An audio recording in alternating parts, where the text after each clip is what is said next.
All right, so this is DC We the People News. Okay, one more time, we're at it, y'all.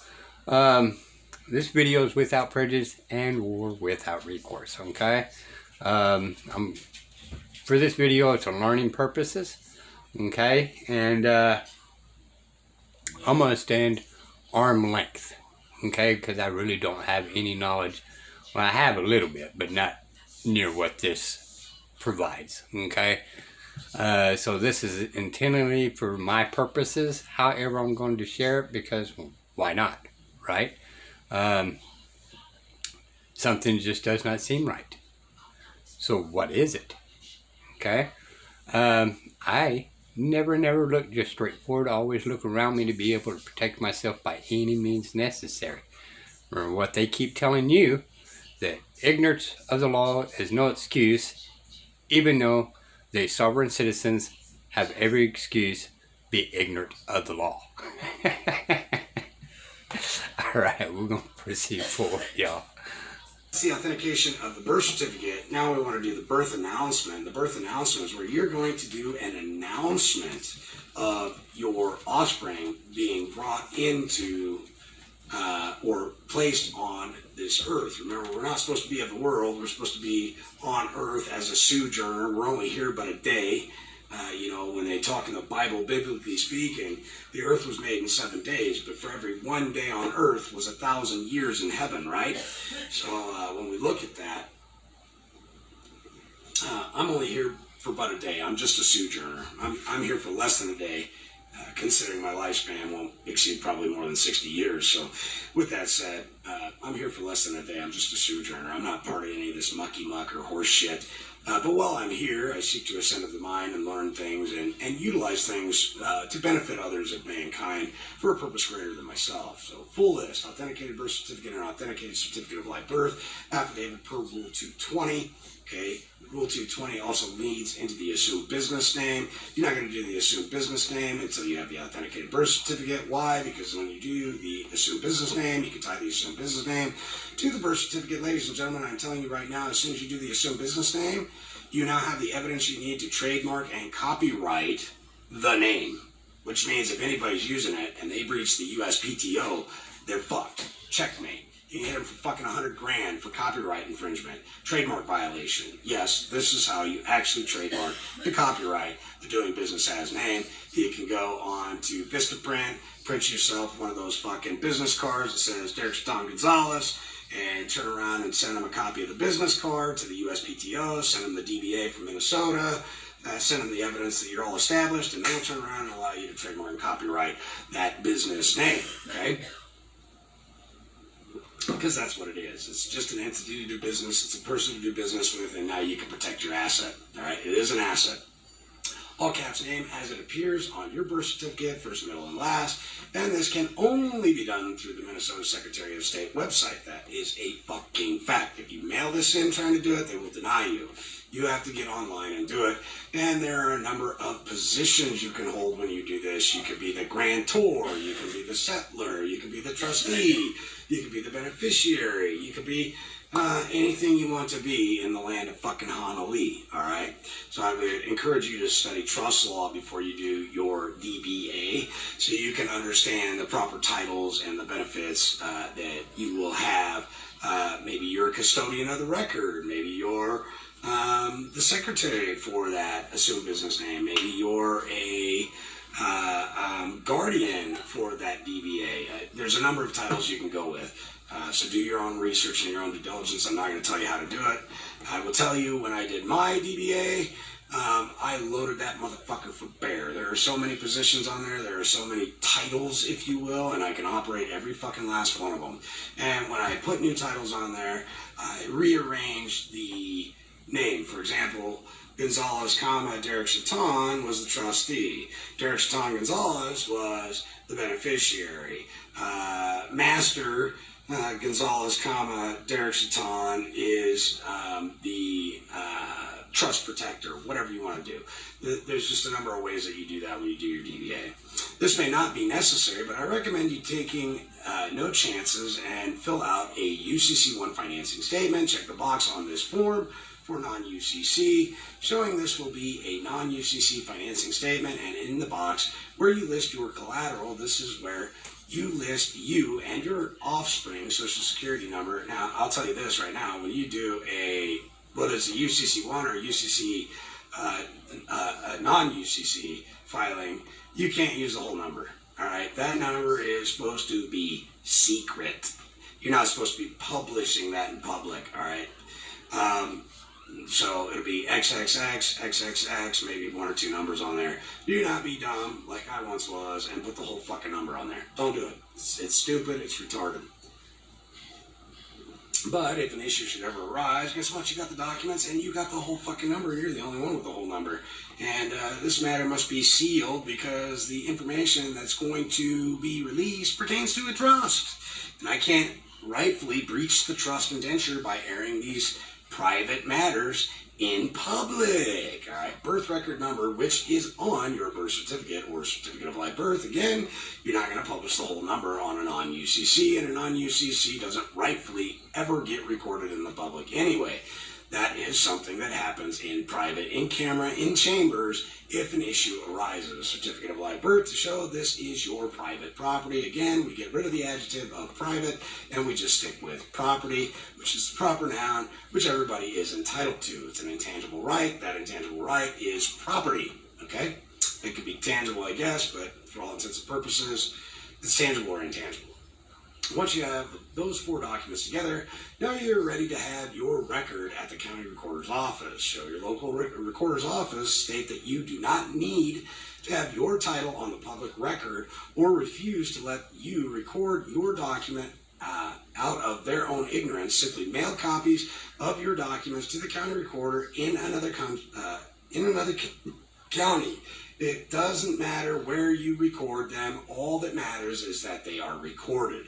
This will ensure your interest in your private property, your title, has been lawfully perfected, and you have become the holder in due course. All right? The simple act of holding this double authenticated title in your hands makes your interest in your title perfect. It means that you can now argue through title lawfully.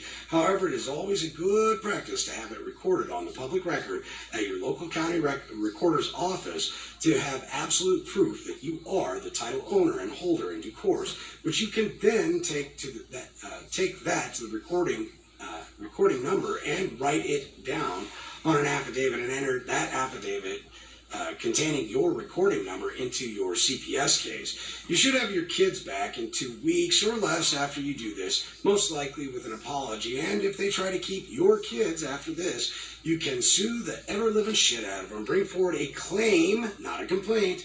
You can get paid a fat check for their several violations against you, like tort of trespass for trespassing against your rights. And it's a trespass against your rights. It remains a trespass until remedy is had. It would be theft by way of taking your property being your offspring, damaging your property, okay, which again would be your offspring, severe emotional distress, kidnapping, trafficking. Kidnapping and trafficking are both legal terms.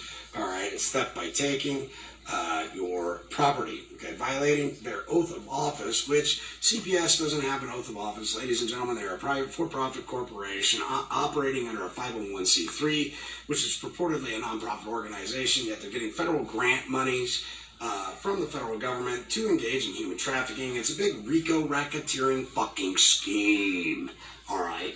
Scheme. They're fucking thieves, all right? And I've been in the den of thieves for a long motherfucking time, and I know a thief when I see a motherfucking thief. And they are fucking low-life, pandering piles of thieving, looting, pandering pieces of shit. Bingo. Point blank and motherfucking simple, alright? So violating their oath is just a joke. That would apply to the Attorney General, the Governor, the Sheriff who facilitates and assists them in kidnapping your offspring or taking your property without just cause, violating due process of law. The violations add up to the tens of millions. If you decide to get a lawyer, only use a private attorney.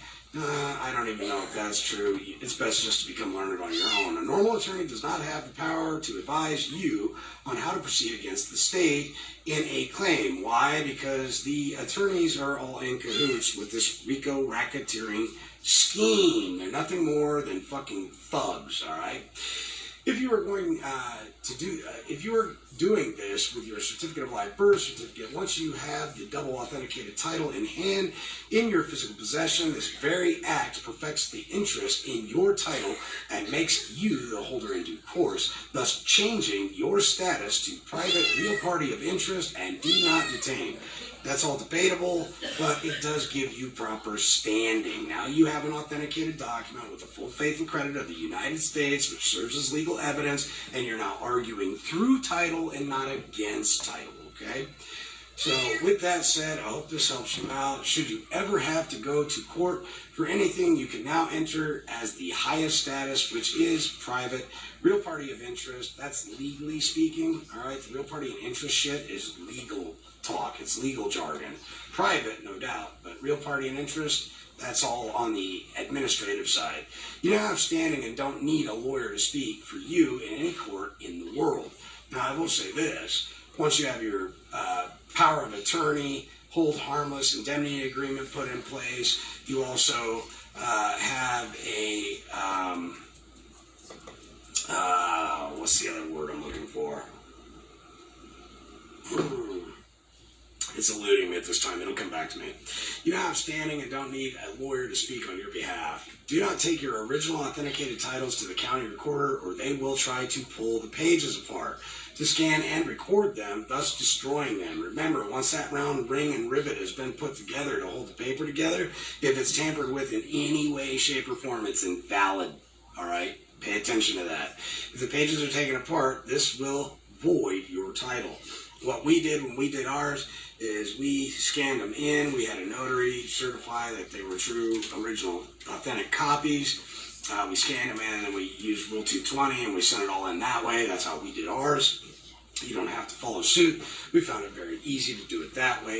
If you have a scanner, simply fold the pages back and scan each page and then print out the copies and take the copies to the recorder to be recorded. If you do not have a scanner, you can go to your local Office Max or Kinko's. Be sure not to tear the motherfucking rivet, all right? And take your receipt with you. The receipt is proof of title. It's evidence that they are yours, okay? If they pull the pages apart and void your title, it's not the end of the world, but you will have to do the whole process over again, and you are only allowed I think 7 certified copies of your title in a lifetime, which isn't fucking true. In Arizona, you can get as many as you want. You make 500 of them a fucking day. So anyway, some states are different. You can only get 10 of them a year, 10 birth certificates a year. In other states, you get as many as you fucking want. As far as authentication, as long as the paper keeps flowing, they don't give a shit. They'll authenticate thousands of them for you a year. For those of you who are authenticating your certificate of live birth, or certificate proceed to the next step. Now you are ready to send your notice of mistake to the Vital Records Office, Vital Records in the state of your birth. This will put them on notice that you are now age of majority and your birth certificate is no longer outstanding. You will need to do a Google search to find out where your birth state Vital Records Office can be located. Most times it's located with the Secretary of State's office. It's located with the Vital Records Office. Okay, so the Vital Records, the head of the Vital Records has like 7 different hats. They're kind of like the postmaster of the United States Postal Service. He or she wears 7 or 8 different hats, from General Post to the United States Post Office, the United States Postal Service. Same thing with Vital Records. The head of Vital Records wears a number of hats, from the state register to the head manager of Vital Records or Vital Statistics, so on and so forth. So most times check with your Vital Records office and you'll find the head person there wears hats. Send your notice of mistake to the appropriate address of Vital Statistics and send it registered mail only. Registered mail, why? Because we want proof of chain of title, okay? Proof of chain of evidence. Put an extra stamp on the envelope, and when the post office asks the postmaster to BOP stamp, cancel out the extra postage, so the extra postage is not meter canceled, all right? That's important. We always want the round BOP postage canceled. by the postmaster or whoever's receiving that article of mail, because it gives the date, the time, and the location, and the fact that we're using quote unquote the Tax Stamp Act and actually sending something of value through the mail using real stamps of value, all right? This will ensure your mail is sent private and not domestic, so as to not enter into domestic jurisdiction and make the postmaster general a witness to the document. You will need to send a notice of mistake once a month for 3 months in order to give them a chance to rebut your claim. We have never heard of a case where this notice was challenged. However, to complete the administrative law process, you must send them notice, all right? Everything's about notice and opportunity, due process of law. Let them know, hey, we believe you made a mistake. If you haven't made a mistake, there's no need to respond. If you don't respond to this, then it will be admitted that there was a mistake, and our record shall supersede any record that you may have. Once a month for 3 months, and give them the opportunity to rebut, challenge, or claim. Remember, you're making a claim. Once this time period has passed, your claim is cured into law and stands as law. After 3 months from this time period, you should be able to see that you have achieved your desired solution to your specific problem. If you have any further questions regarding this process, please email us at our contact page. We get lots of questions and reply. I don't even know if these people are still up and running, but I do know this information is pertinent, okay? So for those of you that want to see that, there you go. Simply pause the video later at a later date and time. Maybe log the date and time that this is being shared so you can fast forward and you can get to that specific part. All right.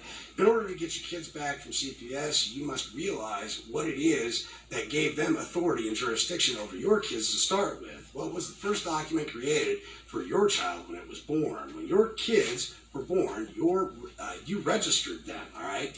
Registration is a legal process by which you hand over ownership of the item and retain only the right to hold onto the item.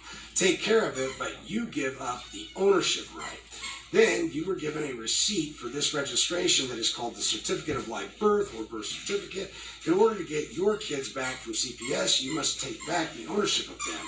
Everything in a court is viewed as property, and if you don't have the title to it, someone else does. All right, remember, possession is 9/10 of the law, but the most important tenth that nobody ever talks about is fucking title. In this case, you registered your kids with the state and the United States without going into much detail. If you want your kids back, you need to get a hold of your original certificate, which you'll never get the original certificate, so don't even fucking try. Get the certificate from Vital Records and then authenticated state and federal, which means that you're adopting the record. And now you can argue through title having proper standing to do so of live birth or birth certificate, however in most states, it's illegal for Vital Records to give you that original document. That's because Vital Records doesn't have the original document, ladies and gentlemen. They sent that off to Washington, D.C. They hold the original bond.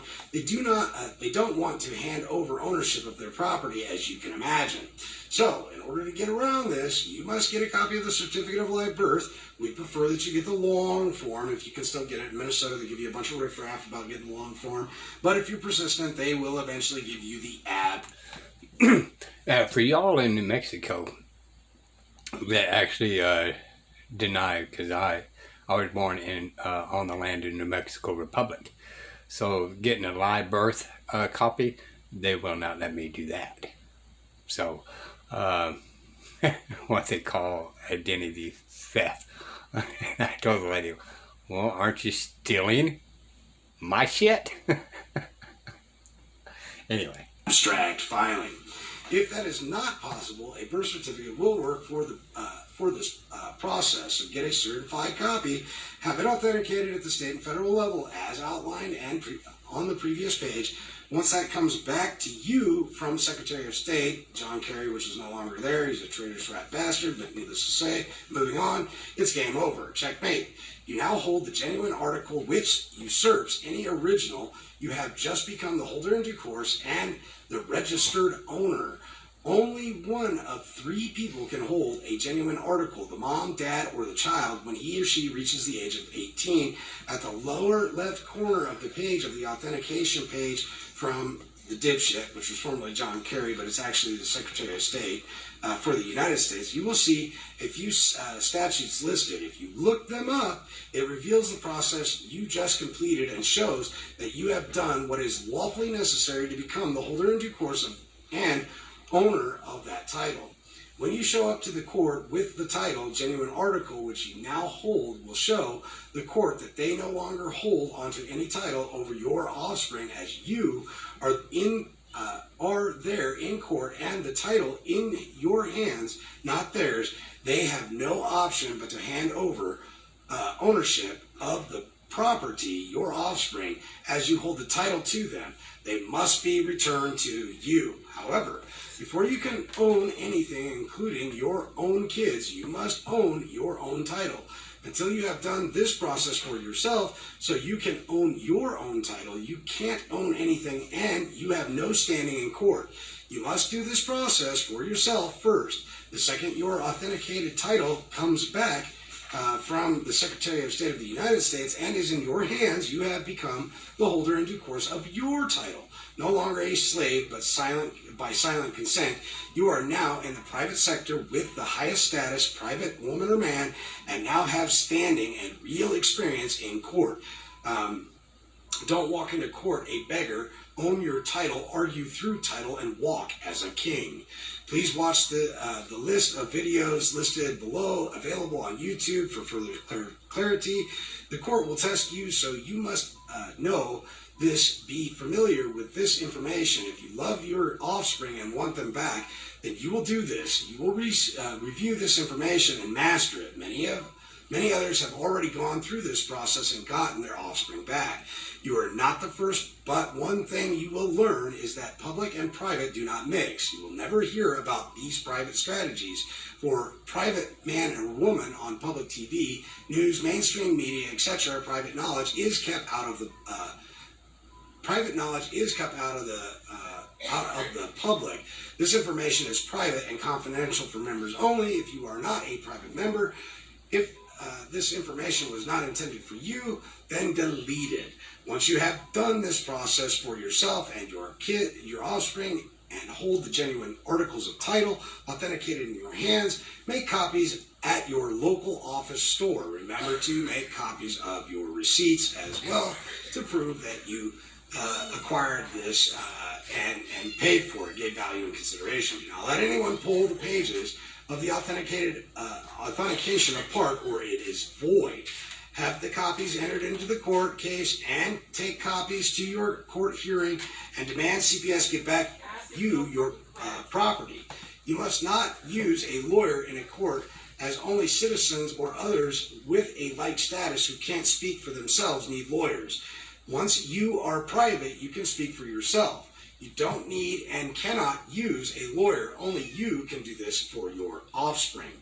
If you walk into a court with a lawyer, you just handed over your private status and told the court, I am under your authority and jurisdiction, do whatever you want to me and my offspring. You must stand on your own. You have lawful standing now in court, so stand up, get off your knees, and tell these motherfucking scallywags to give you back your property before you rain down fucking the heaven and the earth on their heads. You are going to order them to give back your property, of which you hold the supreme superior title. Okay. What was I going to say? Yeah. Anytime you get an attorney, they automatically have jurisdiction in the courts. You waived all your rights. You have zero rights, none whatsoever, people. You can't even so much challenge jurisdiction because you no longer have a right. Alright? Alright. Like I said, this was a pretty long video, and we're not even done yet. And again, I'm standing arm length. Do not have enough knowledge of this, okay? However, I am open. I do not keep my mind in a box. That is been imprisonment. Okay? I keep my mind open. I want to be released from prison. Alright. This will be the People News. Bye, y'all.